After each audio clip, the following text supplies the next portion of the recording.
Hello guys, welcome to my YouTube channel. YouTube ചാനലിലേക്ക് സ്വാഗതം ചെയ്യുന്നു. ഞാൻ എൻ്റെ തംബ്നെയിൽ നിങ്ങൾ കണ്ടു.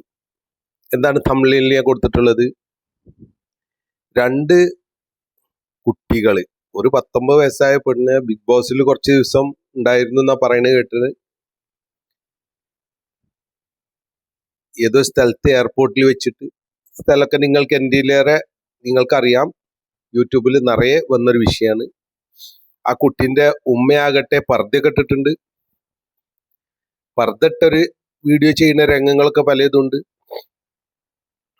മുസ്ലിം കുടുംബാണ് എന്നാണ് തോന്നുന്നത്. പേരും ഉമ്മാനെയൊക്കെ കണ്ടിട്ട് അങ്ങനെയാണ് വളർത്തിയിരിക്കുന്നത്. ഞാൻ വളരെ നീറ്റായിട്ടാണ് വളർത്തിയിരിക്കുന്നതൊക്കെ ഉമ്മ സർട്ടിഫിക്കറ്റ് കൊടുക്കുന്ന ഒരുപാട് വീഡിയോസ് യൂട്യൂബിൽ കാണുന്നുണ്ട്. അപ്പൊ ഇതിനെക്കുറിച്ച് നമ്മൾ രക്ഷിതാവ് എന്ന നിലക്ക് നമ്മൾ ആലോചിക്കുമ്പോൾ മനസ്സിലാവുന്നത്, നൊന്ത് പ്രസവിച്ച മാതാവ് ഒരു കുട്ടിനെ വെറുതെ, ഒരു 19 വയസ്സൊരു പെൺകുട്ടി ആവൂല, ഒരു ആൺകുട്ടി ആവൂല. വെറുതെ ഭാര്യ ഭർത്താക്കന്മാര് ആയി, കല്യാണം കഴിഞ്ഞ് ജീവിതത്തിലെ എല്ലാ കഴിപ്പുകളും ബുദ്ധിമുട്ടുകളും പ്രയാസങ്ങളും സന്തോഷങ്ങളും ദുഃഖങ്ങളും എല്ലാം ജീവിതത്തിൽ കൊണ്ടു നടന്ന് ജീവിച്ചുകൊണ്ടിരിക്കെ ഒരു കുട്ടി ഉണ്ടാവും. അത് ആണായിരിക്കും, ഇല്ലെ പെണ്ണായിരിക്കും. ഈ കുട്ടി വയറ്റിൽ വളർന്നു വരുന്നതിനനുസരിച്ച് മാതാവിനും പിതാവിനും സ്വപ്നങ്ങൾ ഉണ്ടാവും. മാതാവിനാണെങ്കിൽ ആൺകുട്ടി ആകണമെന്നുണ്ടാവും, ഇല്ലെ പെൺകുട്ടി ആകണമെന്നുണ്ടാവും. അവരെ ഭാവിയെ കുറിച്ചിട്ടുള്ള ചിന്ത ഉണ്ടാവും, അവരെ ഭാവിയെ കുറിച്ചുള്ള വർത്താനം ഉണ്ടാവും. ഞങ്ങൾ ചെറുപ്പത്തിൽ ഇങ്ങനെയായിരുന്നു, പ്രയാസത്തിലായിരുന്നു, ബുദ്ധിമുട്ടിലായിരുന്നു, നമ്മുടെ മക്കൾ അങ്ങനെ ആകാൻ പാടില്ല, പ്ലാനിങ് ഉണ്ടാവും. ഇങ്ങനെയാണ് രക്ഷിതാക്കളുടെ പോക്ക്. കാരണം നമ്മൾ രക്ഷിതാവായിട്ട് ഇതേപോലെ തന്നെ കുട്ടിയായിരുന്നു, വലുതായി, കല്യാണം കഴിഞ്ഞു, ജീവിതത്തിൽ കടന്നു. അതുകൊണ്ട് ഇത് കൃത്യമായിട്ട് പറയാൻ വേണ്ടി സാധിക്കും. ഇങ്ങനെ വളർത്തി കൊണ്ടുവന്ന മക്കൾ ഒരു 18-19 വയസ്സാകുമ്പോഴേക്കും രക്ഷിതാക്കളുടെ പ്രതീക്ഷകൾക്ക് ഭംഗം വരുത്തിക്കൊണ്ട് അവരുടെ ഇഷ്ടവും അവരുടെ ആവശ്യങ്ങൾക്കും അവർ തേടിപ്പോകുന്ന കാഴ്ചയാണ് നമ്മൾ കാണുന്നത്. ലൈവായിട്ട് കാണുക. ഞാൻ അവരുടെ വീഡിയോ ഒന്നും എൻ്റെ വീഡിയോയിൽ ഞാൻ എന്ത് ചെയ്യില്ല, അപ്ലോഡ് ചെയ്യുന്നില്ല. തംബ്നെയില് കണ്ടപ്പോൾ തന്നെ നിങ്ങൾക്ക് മനസ്സിലായിട്ടുണ്ടാവും ഇത് ആരെ കുറിച്ചിട്ടാണ് പറയുന്നത്. ഒരു എയർപോർട്ടിൽ നടന്നൊരു രംഗം. പെൺകുട്ടി ബിഗ് ബോസിന്റെ ഷോ കഴിഞ്ഞിട്ടൊക്കെയാണ് അങ്ങോട്ട് പോണത്. അങ്ങനെയാണ് യൂട്യൂബിൽ നിന്ന് എനിക്ക് മനസ്സിലായത്. നിങ്ങൾക്ക് എന്താ മനസ്സിലായത്? നിങ്ങൾ കമന്റ് ചെയ്യാം. അങ്ങനെ എയർപോർട്ടിൽ വെച്ചിട്ട് ഉമ്മാനെയും കാണുന്നുണ്ട്, കാമുകനെയും കാണുന്നുണ്ട്. കാമുകൻ ഒരു പൈതലാണ്, ചെറിയൊരു ചെക്കൻ. ഈ ചെറിയൊരു ചെക്കനെ കാണുമ്പോൾ 19 ദിവസം കഴിഞ്ഞിട്ടാണ് കാണുന്നത്. അങ്ങനെ ഉമ്മാന്റെ സാധാരണ മക്കൾ എനിക്ക് ഭയങ്കര അത്ഭുതം തോന്നിയ രംഗം. അത്ഭുതം തോന്നിയെന്ന് മാത്രമല്ല, പിന്നെ കുറെ ആളുകൾ അതിനെ കുറിച്ചിട്ട് കമന്റ് പറയണ കണ്ടപ്പോഴാണ് കൂടുതൽ അത്ഭുതം തോന്നിയത്. ഇന്നത്തെ കാലഘട്ടത്തിൽ മക്കളിൽ പ്രതീക്ഷ അർപ്പിക്കുന്ന രക്ഷിതാക്കൾ ഭൂരിപക്ഷവും പരാജയത്തിലാണ്.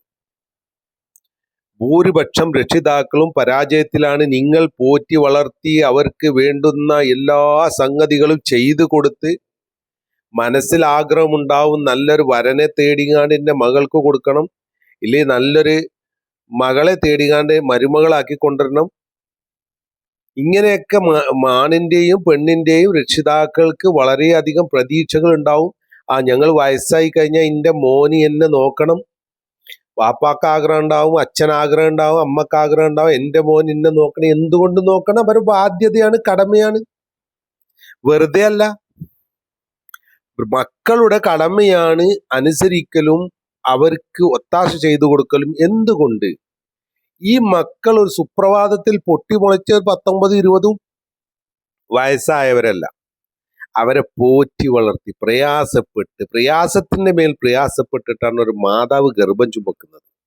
ഏകദേശം 8-9 മാസം ഈ കുട്ടിനെ സ്വന്തം വയറ്റിൽ കൊണ്ടു നടക്കുകയാണ്. അതിന്റെ പ്രയാസം വേറെ, വാപ്പാക്ക് വേറെ, അച്ഛന് വേറെ, അമ്മക്ക്. ഈ പ്രയാസങ്ങളെല്ലാം സഹിച്ചൊരു പൊന്നുമോന്, ഒരു പൊണ്ണുമോള് വളർന്നു വരുമ്പോൾ അവരെ കണ്ടിട്ട് സ്വപ്നങ്ങൾ മെയ്യുന്ന രക്ഷിതാക്കൾ ഇന്ന് ഭൂരിപക്ഷവും പരാജയത്തിലാണ്, കരച്ചിലിലാണ് എന്ന കാര്യത്തിൽ സംശയവുമില്ല. കാരണക്കാരൻ പകുതി നമ്മളാണ്. എന്തുകൊണ്ടെന്ന് വെച്ചാൽ കുട്ടികൾക്ക് കൊടുക്കേണ്ട അറിവുകളും വിവരങ്ങളും പറഞ്ഞു മനസ്സിലാക്കി കൊടുക്കേണ്ടതും സാഹചര്യം ചുറ്റുപാടുകളുടെ കുറിച്ചുള്ള ഒരു ബോധം കൊടുക്കാതെ മാതാവും അതിൽ നിന്നും ബാക്ക് നിൽക്കുന്നു, പിതാവും ബാക്ക് നിൽക്കുന്നു. കുടുംബക്കാരെ കാര്യം പോട്ടെ, അവർക്കല്ലല്ലോ നഷ്ടം പറ്റുക. നഷ്ടം പറ്റുന്നത് ആർക്കാണ്? മാതാവിനും പിതാവിനും. ഞാൻ അവരെ പറ്റുള്ളൂ. കാരണം എൻ്റെ മോൻ നഷ്ടപ്പെട്ടാൽ എനിക്കാണ് നഷ്ടം. ഞാൻ പോറ്റി വളർത്തിയത്, ഞാൻ പറയുന്നത് അനുസരിക്കാനും ഞാൻ പറയുന്നത് കേൾക്കാനും പ്രായമായി കഴിഞ്ഞാൽ അവൻ എന്നെയും എൻ്റെ കുടുംബത്തിൻ്റെയും അത്താണിയായി മാറണം, ഒരു ഊന്നുവടിയാവണം ഒരു മോൻ. ഇതാണ് ഒരു പിതാവിൻ്റെ ആഗ്രഹം, ഒരു മാതാവിൻ്റെ ആഗ്രഹം. സാധിക്കുന്നുണ്ടോ? സാധിക്കുമോ? ഇല്ല. നമ്മൾ പഠിച്ചിട്ടില്ല, നമുക്കൊന്നും കിട്ടിയിട്ടില്ല എന്നുള്ള നിലക്ക് മകനാകട്ടെ ചോദിക്കുന്നതിലപ്പുറം കൊടുത്തുകൊണ്ട് വഷളാക്കുന്നു മക്കളെ. മക്കളാണെങ്കിൽ അത് ദൂർത്തടിക്കാനും തോന്നിവാസത്തിനും എല്ലാ കാര്യത്തിനും ഉപയോഗപ്പെടുത്തുന്ന മക്കളും. ഭൂരിപക്ഷം മക്കൾ. നല്ല മക്കളെ കുറിച്ചിട്ടല്ല ഞാൻ പറയുന്നത്. നല്ല മക്കളുള്ള മാതാവും നല്ല മക്കളുള്ള പിതാവും എന്ത് ചെയ്യണം? സ്തുതിക്കണം ദൈവത്തിനോട്, അള്ളാഹുവിനോട്. അല്ലാത്തവരൊക്കെ ഭൂരിപക്ഷം കരയുകയാണ്. ഒന്നുമില്ലൊരു കേസ്, കുലുമാല്, മനുഷ്യന്മാരടിക്ക് ഇറങ്ങാൻ പറ്റാത്ത വിധത്തിലുള്ള അവസ്ഥ മക്കൾ ഉണ്ടാക്കിയിരിക്കുക. അച്ഛനാകട്ടെ, അമ്മക്കാകട്ടെ, ബാപ്പാക്കാകട്ടെ, ഉമ്മാക്കാകട്ടെ, മനുഷ്യന്മാരടിയിൽ കൂടെ മാന്യമായിട്ട് ഇതിന്റെ മകനാണ് എന്ന് പറഞ്ഞുകൊണ്ട് നടക്കാൻ പറ്റാത്ത അവസ്ഥ. ഇനിയൊരു മകളാണെങ്കിൽ ഒരു ഒരാണിനെ കൊണ്ടുവരികയാണെങ്കിലോ ഇതിന്റെ മരുമകനാണ് എന്ന് പറഞ്ഞ് പരിചയപ്പെടുത്താൻ പറ്റാത്ത അവസ്ഥ കുടുംബത്തിലും കൂട്ടത്തിലും അയൽവക്കത്തും നാട്ടിലും. ആണോ അല്ലേ എന്ന് നിങ്ങൾ പറയാം, കമന്റിലൂടെ അറിയിക്കുക. ശരിയാണ്, ശരി. ഞാനൊരു രക്ഷിതാവാണ്, നിങ്ങൾ രക്ഷിതാക്കളാണ്. എനിക്ക് നല്ലവരായ അമ്മമാരോടും ഉമ്മമാരോടും പെങ്ങന്മാരോടും അച്ഛനമ്മമാരോടും അമ്മമാരോടും പറയാനുള്ളത്, നമ്മൾ നമ്മുടെ മക്കൾക്ക് നല്ല ഉപദേശം കൊടുത്തുകൊണ്ട് വളർത്തിയിട്ടില്ല എങ്കിൽ കയ്യിന്ന് പോകും. പ്രായമായി കഴിഞ്ഞാൽ നമ്മുടെ എവിടെയും കൊണ്ടേയാവും. അവർ സുഖിച്ച് ലണ്ടനിലോ അമേരിക്കയിലോ നമ്മൾ പഠിപ്പിച്ചതിനനുസരിച്ച്. കാരണം നമ്മൾ വളരെ പ്രയാസപ്പെട്ട് വയറ് മുറുക്കിക്കൊണ്ടും നല്ല വസ്ത്രം ധരിക്കാതെ അവർക്ക് നല്ല വസ്ത്രം എടുത്തുകൊണ്ടും കോളേജിൽ അയച്ചുകൊണ്ടും ലക്ഷങ്ങളെ വണ്ടി വാങ്ങിക്കൊടുത്തുകൊണ്ടൊക്കെ ഓലെ പഠിപ്പിച്ച് വലുതായി കഴിഞ്ഞാൽ ഓല അത് അപ്പന്ന് പറന്നു പോകുക. എങ്ങോട്ട്? എൻ്റെ മകൻ ലണ്ടനിലല്ലേ, എൻ്റെ മകൻ ഓസ്ട്രേലിയയിലല്ലേ, എൻ്റെ മകൻ അവിടെയല്ലേ.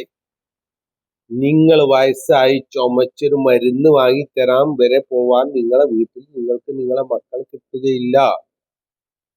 ഭൂരിപക്ഷം രക്ഷിതാക്കളും പരാജയത്തിലാണ്. കാരണക്കാരൻ പകുതി നമ്മളാണ്. ഇത്രമാത്രം ഈ വീഡിയോയിൽ പറയുന്നു. ഇനിയുള്ള മക്കളും വരാൻ പോകുന്ന തലമുറയും സൂക്ഷിച്ചാൽ ദുഃഖിക്കേണ്ടി വരില്ല. നല്ല രീതിയിൽ മക്കളെ പറഞ്ഞ് മനസ്സിലാക്കി കൊടുത്ത് വളർത്തുകയാണെങ്കിൽ നീറ്റായിട്ട് അവരൊരു വെള്ള കടലാസ് പോലെ അച്ഛനും അമ്മക്കും പാപ്പാക്കും ഉമ്മാക്കൊക്കെ ഒതുങ്ങി തരുന്ന മക്കളായി മാറും. അല്ല എങ്കിൽ അവര് നാട്ടിന് ഉപകാരം ഉണ്ടാവില്ല, വീട്ടിന് ഉപകാരം ഉണ്ടാവില്ല, വഷളത്തരം വേറെ ആയിരിക്കും. ഈ കുട്ടികളുടെ രംഗം നിങ്ങളൊന്ന് കണ്ടു നോക്കണം. ഓടിച്ചെന്നിട്ട് കാമുകനാണ് കെട്ടിപ്പിടിക്കണത്. കാമുകനാണെങ്കിൽ ഒരു പൈതൽ, അവൻ ആകെ ബേജാറായി എന്താ കാട്ടേണ്ട, ചുറ്റുഭാഗം ക്യാമറ. ഉമ്മയാണെങ്കിലോ ഈ ലോകരടിയിൽ വഷളത്തരത്തിന്റെ അങ്ങേ തലയായി.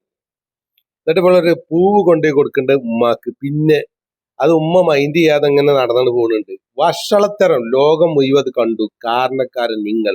ബിഗ് ബോസിൽ അയച്ചു, നിങ്ങൾ കാരണക്കാരത്തി. നിങ്ങൾക്കിത് അർഹിച്ചതാണ്. നിങ്ങൾ ആ പെണ്ണ് കാട്ടിയത്, നിങ്ങളുടെ പെൺകുട്ടി കാട്ടിയത് നിങ്ങൾക്ക് അത് അർഹതപ്പെട്ടതാണ്. കാരണം നിങ്ങൾ നല്ലൊരു മാതാവായിട്ടില്ല, നല്ലൊരു പിതാവായിട്ടില്ല. അതുകൊണ്ടാണ് ഇങ്ങനെയുള്ള മാതാവും ഇങ്ങനെയുള്ള പിതാവും ആകാതിരിക്കാൻ നമ്മൾ ശ്രദ്ധിക്കുക, നമ്മളെ മക്കളെ ശ്രദ്ധിക്കുക, മക്കൾക്ക് പറഞ്ഞു കൊടുക്കുക. മക്കൾ നന്നാവും, നമ്മൾ നന്നാവണം, നമ്മൾ മക്കളെ സ്നേഹിക്കണം. ഇത്ര മാത്രം പറഞ്ഞുകൊണ്ട് വീഡിയോ ഇവിടെ നിർത്തുന്നു. Thank you.